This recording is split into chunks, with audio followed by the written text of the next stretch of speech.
everyone. Welcome to another episode of Small Talk. Glad to see you. Well, I can't see you, but at least you can see me. My guest today is a Canadian singer-songwriter, lives right here in BC in the Okanagan Valley, which is a beautiful part of British Columbia. If you don't know British Columbia, it is a really beautiful part. His debut single was called Shattered, and it was rotated over 100 radio stations across the world.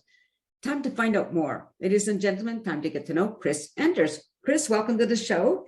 Hi, Nancy. So much nice to meet you, and thanks for having me on. Oh, it's a pleasure for sure. I'm always interested to find out more about people, you know, what you do and how you got to do what you did, you know? Right. So when did you first start your musical career? Well, I like a lot of people, I started playing guitar and getting into music when I was a kid. But when I really got into the music industry was maybe in the late 2000s. And I was actually supporting my wife, Deanna J. Cartia, who was doing quite a bit of music herself. She, in fact, made her own album in about 2010, 2011.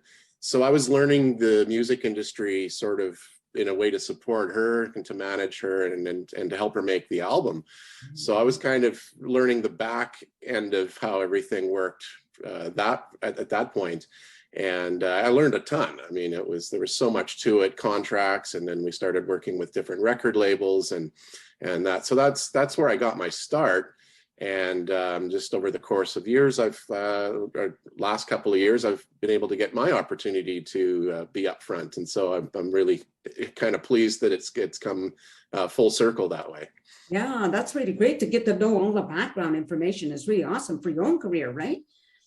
It's made things, you know, a lot easier because I haven't had to relearn it all or do that. So I already had that knowledge. It's certainly helped a lot. Yeah. Right. Now, do you perform with your wife or you were both solo performers? Well, we've got a young family, so we've never really had the opportunity to do a duo or anything like that. Right. And she's kind of taken a step back from music when we had our family as well. She's an artist of all different types of mediums, so she's got plenty to keep her busy doing art, physical art, 3D graphics and stuff on computers. So, but we did do a little bit of a duo on the latest single that I did. How did we get here? And she's the female backup vocalist on that track. So if you're listening to that, that's Deanna doing the female vocals on that. So it's the closest thing we've done to a duo so far. Very good, nice. Now tell me about Shattered. What is that song about? As a songwriter, you know, you're always sort of keeping words in your mind and kind of keeping track of them. Sometimes you write them down. Sometimes you just have an idea that works around it. And that word was always such a strong word to me.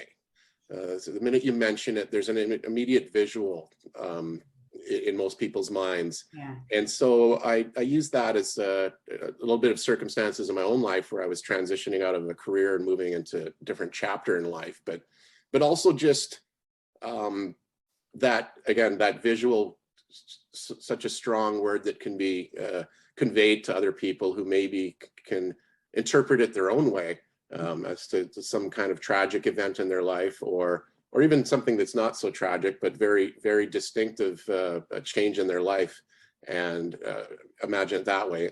And sometimes I even invent characters to help me convey some of those verses and that. And so there's a little bit of everything going on that way. And once I was just sitting up kind of late at night and I came up with the chorus. Came out onto my couch that's sitting behind me, grabbed my guitar and just worked out that chorus. And then the rest of the song sort of fell into place after that. So very good. So decided that to be the first song that I would record on my own. Oh, awesome. Yeah. Now I know you've got an album coming out soon, right? Yeah. What is that? The Threshing Room Floor? The Threshing Room Floor. Yeah, we came up with that idea as thinking of all the ideas as a songwriter, all the songs you come up with. Sometimes it's just the good stuff that you want to fall to the bottom of the threshing room floor. And we came up with that idea with somewhat of a biblical reference, but we thought, well, that's kind of how music can be. It's everything's ground to a fine flour, and you get the good stuff down at the bottom. So yeah, just actually was in 2 weeks ago to do 3 more tracks to round out this EP. We're planning on having 6 songs on it. Okay. So those are now in the studio being worked on by my producer, and bringing in other musicians, of course, to fill in the other instrumental parts. And so that's in progress as I speak to you today. Okay, so that's due to come out in October, is that correct? We're hoping, yeah. The timelines on everything in the last 2 years have always seemed to be getting pushed back and back and back, but we'll at least by October have all the tracks finished and ready to go. Right. And then I'll have to decide on how I'm going to want to release that. Okay. So I do hope to have the physical CD, if anyone still uses CDs, or even some vinyl, something physical in my hands by this fall. That's really the hope and the plan. Very good. Now, you're in 2010, you were featured in America's Songwriting Lyric Contest. Yeah, that's right. Actually, this song, How Did We Get Here, was one of the first songs I wrote to completion, and the lyrics have changed over the years. I've made it a little more commercial and radio friendly as the version you're hearing now, but it originally started out very poetic, and it kept most of that in there. But it was something that people just instantly were able to resonate with. They saw the visual, the poetic style of the lyrics, and everyone liked it. So I decided I don't know, I think it was $20 to enter or something like this, and I put it into this American Songwriter Contest, and sure enough, I ended up as one of the featured artists, and my lyrics were published in the magazine, and I think I got a mention in there, and then a 2-year subscription to the magazine. So I thought, hey, that was pretty cool, and yeah, really helped boost my confidence as well. For sure, yeah. Now you mentioned being a producer. 2011, you were an executive producer, right? Yeah, so sometimes people get the two confused. We used Ray Fulber on the Sunshine Coast to do the production of Deanna's album, as well as the engineering. It's his studio, he sets everything up. But as I said, I was kind of learning all the background to everything. And so I was given the title of executive producer because I was organizing which musicians would come in, who was going to get paid, where the songs were going to get sent to, what radio stations. And so kind of ended up being put in charge of all the artwork and everything getting put together, while everyone else got to go in and take care of their skills. So that I tried to make it as easy on everybody as possible. And I did all that background stuff. And at the end of the day, it was like, you're the executive producer for this one, so go ahead and put your name on it. And yeah, so that album got out there. We ended up doing, I think, 11 songs on it, and Deanna did quite well on it. She got on the radio station and even won an award. So, oh, that's nice. Now, wasn't it is that the one #2 hit on Canadian Roots? Yes, that's the one. And I think number 11 or 12 in the U.S. And then she won a Independent Music Award for the single "Open Road," which was one of her best songs. Yeah. Very good. Now, I know with COVID, a lot of musicians haven't been able to get out there. Now that things are opening up, are you going to be touring? Not so much touring. We're going to be focused here in the Okanagan Valley, from what I can see. I mean, I'm open to any opportunities that can come up. But we do have a show. I've got a full band. I've got a 4-piece band that's doing a mix of my originals and then some covers, mostly modern rock covers that keep people moving and dancing and that type of thing. And so our first one that I think, unless something else comes up in between, is going to be June 25th. And that's at the Gonzo Okanagan Music Industry Golf Course, or a golf tournament, sorry. And so we're going to be playing on one of the side stages, or going to be one of the artists that's sort of on the side stages or on the tee boxes, keeping music going throughout the day. Mm-hmm. And I think the Washboard Union is the headliner for later that night. So we look forward to seeing not only playing, but seeing some of the other local acts and other acts that are coming in from out of town that evening. So that should be a lot of fun. Right. And then we'd have another confirmed date at the end of July. So July 29th in Armstrong, we're playing Music in the Park. So it's a 2-hour show. It's open to everybody and it's free. You just bring your lawn chair and sit back and relax, or not relax, get up and out of your lawn chair when we start going hard, and it's going to be a 2-hour show. So we're looking forward to both of those. And as you say, COVID has kind of thrown everyone's plans up in the air. So we're still seeing people plan the summer out. Most years that wouldn't happen. It would all usually be set, but we're still getting some interest here and there. So I'm hoping to pick up a few more events this summer and into the fall as well, of course. Right. Now, what was the name of the band again? Well, right now it's Kris Anders, and so I've just named the band Kris Anders Band, just to keep it very simple. Yeah. Nice and easy to remember. Yes, exactly. Yeah. So when did you form the band? We started just before COVID hit. So we were a 2020, January 2020 band. And we just started playing in the room behind me here. We just started, you can't see, all the lights are off, but we just started playing in my studio basement.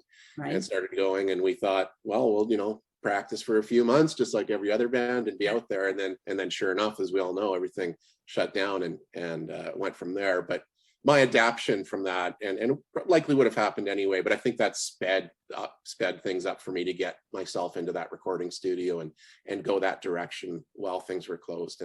And so, I mean, it's not, it wasn't that great what happened, but this is how we reacted to it. And I'm still super happy I was able to go and record my own songs. So very, very good. I just think with COVID, you either had to, do some rethinking or just give up or whatever it is, right? Yeah. Like for me, adapt and overcome. Yeah. And for me, it's been wonderful because now with Zoom, I can interview anybody no matter where they are. So I love it. Yeah. There's definitely some things that will, stay as even though we're opening up again. There's still definitely some habits that have stayed, and some for the good and some for the bad, but yeah. I mean, it's still always best to do something in person, of course. Yeah, absolutely. And again, playing live is still something we miss, and we're looking forward to get back at doing. Right, for sure. Now, what else I'm going to ask you? Oh yeah, what is Josie Music? What is that? Josie Music Award? So they're a group out of Nashville, Tennessee. Okay. And I think this is the 8th year they've done this. They've become a group that focuses a lot on the independent music and independent musicians. They're in Nashville, so there's quite a bit of it's in the country genre as well.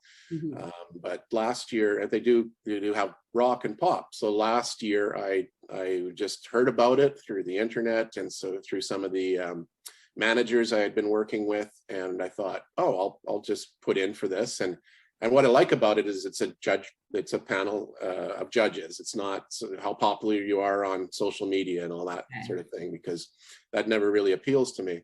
But it was in front of a panel. So Shattered ended up being nominated for Best Rock Song of the Year. And so I was really happy with that. I couldn't travel at the time, though. Last fall, we were just at that stage here in Canada where we couldn't get down to the US. And then I tried again this year with How Did We Get Here? I think I submitted that, and as well some just performances of me live, just with me and my guitar. And it was just last weekend, I think I just was listening to the nominations come out, and my name came out in the Male Vocalist of the Year for Modern Country. So I thought that was pretty cool. Yeah. I imagine your albums can be found in most places, like on YouTube and Spotify and whatever music genres there are out there, right? Not genres, but whoever features music. Yeah, on all the major streaming platforms. Yeah, the way it works now, it's super easy. Just click a button and it goes to everything. But my main focus is Spotify, Apple iTunes, and those two. And then, of course, YouTube, we've done videos for the last 2 songs, and we'll continue to do that because that's where most people are going now. But if you are someone who uses Deezer or Bandcamp or any of these other, there's literally dozens of streaming services available now. For the most part, all my music does get uploaded to all of those devices or those platforms. Yeah. Very good. And you have a website, I believe? Yeah, it is. It's real simple. It's www.krisanders.com, and that's spelled KRISANDERS.com, and everything is there. All my dates, all my upcoming shows are on there, my videos. I even have some merch. I've got coffee mugs and t-shirts and hoodies. If anyone wants to go there, check it out. Buy them and support me, because royalties from Spotify just don't cover the recording costs these days. So that would be appreciated if anyone listening out there would like to do that. Yeah, I'll make sure I include your website so people can go to it. And I know you're also on Facebook if people want to check it out there, right? Just get your information if they don't happen to catch it all. I mean, it'll be on YouTube. People will be able to see it, but sometimes people don't read quickly enough. But yeah, if people want to connect on Facebook, that's always a good way to do it too, right? That's right. Yeah, on Facebook I'm under Kris Anders Music, so pretty easy to find. Yeah. Right. So what is on your hoodies? I'm just curious.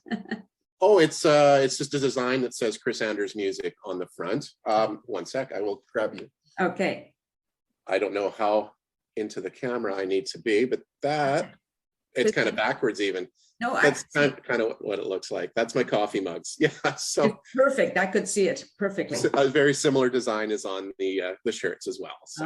Okay, that's really great. Yeah, I keep wanting to get a jacket for myself. My last name really is Guitar, and I would love to have a guitar logo, but people think it's my stage name, and it's like, no, it's my real name, people. Well, that's a blessing, very much. Yeah, for sure. Well, this has been really great. Like I said, I'm going to make sure your website is included. And I use Spotify a lot because I don't sleep well. So I put music on during the night, and yes. I can just fall asleep to music playing. So I'll make sure I include your music now too. That would be great. I would love that. Yeah. And well, thank you. Just stay on camera while I say goodbye to everybody. Thank you, everybody, for listening. And if you want to know more about Kris Anders and his music, I will include his website. So check it out and support him. Support all the musicians, because it's not easy to have your work out there and not get paid. I mean, everybody wants to get a little bit of earnings, and I do believe most musicians also have a day job in order to survive. So whatever helps them is really good. And thank you, everybody, for watching the show, and take care and peace out. A sense of community, Chilliwack's a place to be. A sense of community where you're free. Rolling through the mountains, rolling through the valley, rolling through paradise with me. It's multicultural, you're sure to see it all. Chilliwack's the place to be, you'll see. Come party in the park, go dancing after dark. Chilliwack's the place to be, you'll see.